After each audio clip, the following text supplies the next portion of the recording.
मी आता वाकण फाट्यावरून पालीकडे चाललो आहे आणि जाताना वाटेत वझरोली गावाजवळ उजवीकडे थोडंसं खाली असं हे दहावीर महाराजांचं मंदिर आहे।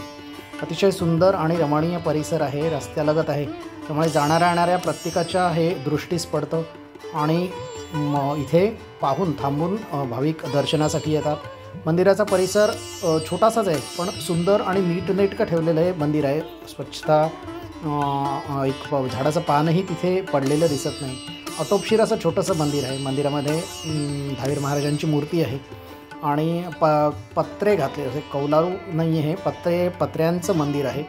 बाजूला दगडी कंपाऊंड आणि झाडांची वगैरे लागवड केली। अतिशय सुंदर, नेटनेटकं आणि स्वच्छता असलेलं आणि आटोपशीर असलेलं हे मंदिर आज जातानाच माझ्या दृष्टीस पडलं आणि मी न राहून तिथे खाली उतरलो आणि आज व्हिडिओ इथे केला आहे। आणि गर्दी नाही आहे काही। या देवाचा जेव्हा उत्सव असतो तेव्हा इथे प्रचंड प्रमाणात गर्दी असते।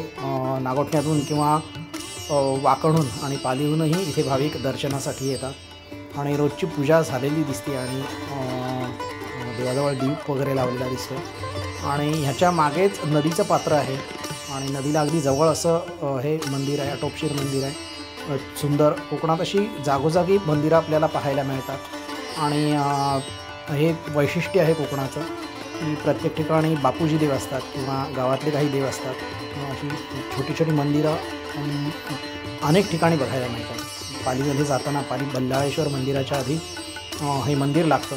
आज मी ह्या मंदिराचं शूट केलं आहे आणि बल्लाळेश्वर देवस्थानाच्या पुढे एक सिद्धेश्वराचं मंदिर लागतं, त्या मंदिराचाही शूट केलं आहे। हा व्हिडिओ मी अपलोड करतो आहे, सिद्धेश्वर मंदिराचाही व्हिडिओ अपलोड करतो आहे। दोन्ही व्हिडिओ बघत राहा। धन्यवाद।